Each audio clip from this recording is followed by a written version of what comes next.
हाँ तो गाइज आज हम करने वाले हैं एक रियल लाइफ में हुई घटना को एक्सप्लेन। 13 अक्टूबर सन 1972 साउथ अमेरिका के यूरुग्वाई देश से एक प्लेन टेक ऑफ करता है। ये हवाई जहाज जा रहा है सैंटियागो में और इसमें बैठे होते हैं रग्बी टीम के प्लेयर। इस प्लेन में टोटल पैसेंजर होते हैं 45 जिनका सफर एंडीज की पहाड़ियों से होकर गुजरता है और इनके सामने कोई ऐसी प्रॉब्लम क्रिएट हो जाती है जिससे वो प्लेन क्रैश हो जाता है। कुछ लोगों के लिए वो एक दिल दहलाने वाला हादसा था और कुछ लोगों के लिए चमत्कार। अब क्या हुआ था उस पहाड़ पर? क्या होता है जब दुनिया आपको मरने के लिए छोड़ देती है, जब आपके पास में कपड़े नहीं होते और आप ठंड से कांपते हैं, खाने के लिए खाना नहीं होता और मौत आपके सामने होती है? हमें इन सारे सवालों के जवाब जानने के लिए इस सच्ची घटना को देखना होगा। अक्टूबर 1972 में हम इन रग्बी प्लेयर्स को खेलता हुआ देखते हैं। फिर कुछ टाइम बाद में सैंटियागो जाने के लिए सभी से ट्रेवलिंग के पैसे लेते हैं। अब इन प्लेयर्स के साथ में इनके कुछ रिलेटिव एंड फ्रेंड्स भी जाते हैं। जाते टाइम एयरपोर्ट पर ये सभी का एक फोटो क्लिक करते हैं। इस सब के बाद वो यहाँ से सैंटियागो के लिए रवाना हो जाते हैं। प्लेन धीरे धीरे आगे बढ़ रहा होता है और पैसेंजर एक दूसरे के साथ एंजॉय करते हैं। ये प्लेन सैंटियागो के काफी करीब पहुंच रहा था लेकिन अभी पहाड़ियों में ही था। इन पहाड़ियों में प्लेन तेजी से ऊपर नीचे होने लगता है। चारों तरफ बादल ही बादल आ जाते हैं जिनसे कुछ दिखाई नहीं देता। यहाँ पर प्लेन की गर्म हवाएं और पहाड़ों की ठंडी हवाएं मिलकर एक सक्शन इफेक्ट क्रिएट करती है जिसकी वजह से इस प्लेन में झटके लग रहे होते हैं। अचानक से प्लेन में अलार्म बजने लगते हैं। किसी को समझ में नहीं आता कि आखिर ये क्या हो रहा है। रग्बी प्लेयर के पैसेंजर एक दूसरे से मजाक करने लगते हैं। जैसे ही ये प्लेन बादलों से बाहर निकलता है तो पायलट्स को रियलाइज होता है कि आगे बहुत बड़ी पहाड़ी है। इमीडिएटली पैनिक में आकर वो प्लेन को ऊपर की ओर मोड़ने की कोशिश करते हैं। पायलट प्लेन की मैक्सिमम पावर लगा देते हैं प्लेन को ऊपर उठाने में ताकि उस पहाड़ी से बचकर निकल सके। लेकिन अफसोस की जब तक बहुत देर हो चुकी थी।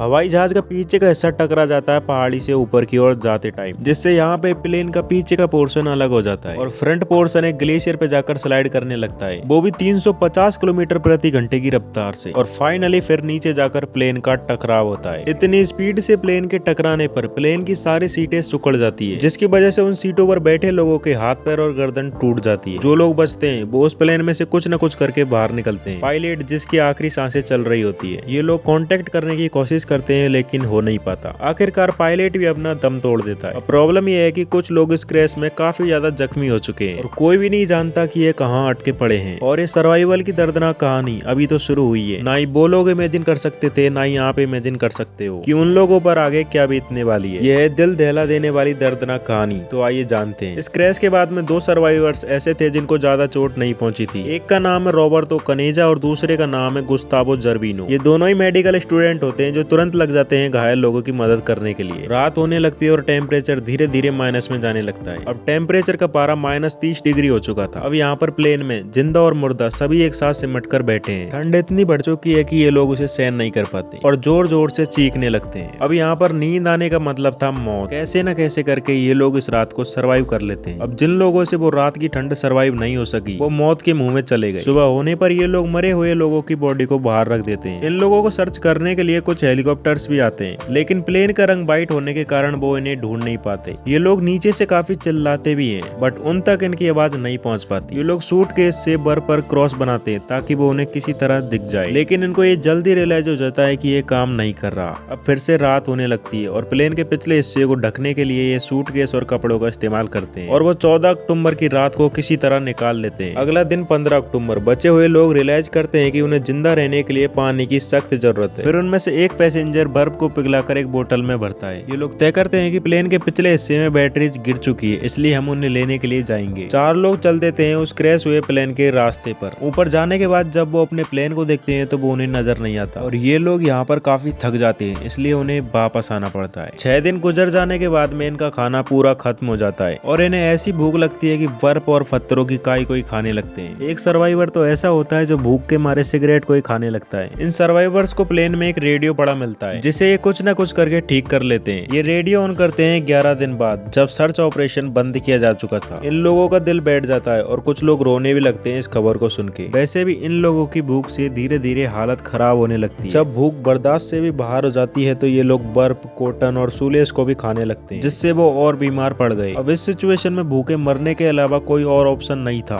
तो इन सर्वाइवर्स ने कुछ ऐसा किया जिसे सुनकर आपके होश उड़ जाएंगे। इन्होंने डिसाइड किया कि अपने फ्रेंड्स और फैमिलीज की बॉडी को खाने के अलावा हमारे पास और कोई रास्ता नहीं है। ऐसा करना इनके लिए बहुत ही डिफिकल्ट था, क्योंकि जो इस प्लेन क्रैश में मारे गए थे वो इनके फैमिली मेंबर्स, फ्रेंड्स और क्लासमेट थे। कुछ लोगों ने इन डेड बॉडीज को खाया और कुछ लोगों ने इनको खाने से मना कर दिया। लेकिन जब 2 दिन और गुजरे तो भूख बर्दाश्त से बाहर हो गई और इनको इंसानी मीट खाना पड़ा। अब 3 लोग फिर से जाते हैं उस प्लेन के पिछले हिस्से को ढूंढने के लिए। उन्हें वहाँ पर कुछ लोगों की बॉडीज भी मिलती है और कुछ खाना भी मिलता है, लेकिन इन्हें यहाँ पर बर्फीली रात जकड़ लेती है। ये उस रात में एक दूसरे को मारने लगते हैं ताकि हाथ पैर सुन्न न पड़ जाए। सुबह होती है तो ये लोग बर्फ में बिल्कुल धंसे होते हैं। इनकी आंखों और त्वचा पर काफी ज्यादा इफेक्ट पड़ता है, लेकिन वो और सभी सर्वाइवर्स के पास में आ पहुंचते हैं। दिन में ही तूफानी हवाएं चलने लगती है, जिससे ये लोग प्लेन के अंदर ही बैठ जाते हैं और एक दूसरे से बात करने लगते हैं। उस टाइम ग्लेशियर से बर्फ बहने लगती है, जिससे वो बर्फ इस प्लेन के टुकड़े में पूरी तरह भर जाती है। 8 लोग सांस न मिलने की वजह से बर्फ के अंदर ही मर जाते हैं। 2 दिन तक वो लोग खोद खोद कर मेहनत करके एक टनल बनाते हैं वहाँ से बाहर निकलने के लिए, और बड़ी मुश्किल से वहाँ से बाहर निकल पाते हैं। ये फिर से कनेक्शन बनाने के लिए प्लेन के पिछले हिस्से में जाते हैं, लेकिन इन्हें नाकामी ही हाथ लगती है और वो इस बार उस प्लेन से स्लीपिंग बैग ले आते हैं जो कि वाटर प्रूफ होते हैं। यहाँ आकर इन्होंने डिसाइड किया कि अगर मरना ही है तो हम आखिरी दम तक लड़ेंगे। कनेजा, फराडो और बिजेंटिन सबसे स्ट्रॉन्गेस्ट सर्वाइवर्स थे, जो अपने साथ कुछ गर्म कपड़े और कुछ खाना ले जाते हैं ताकि आगे जाकर मदद ला सके।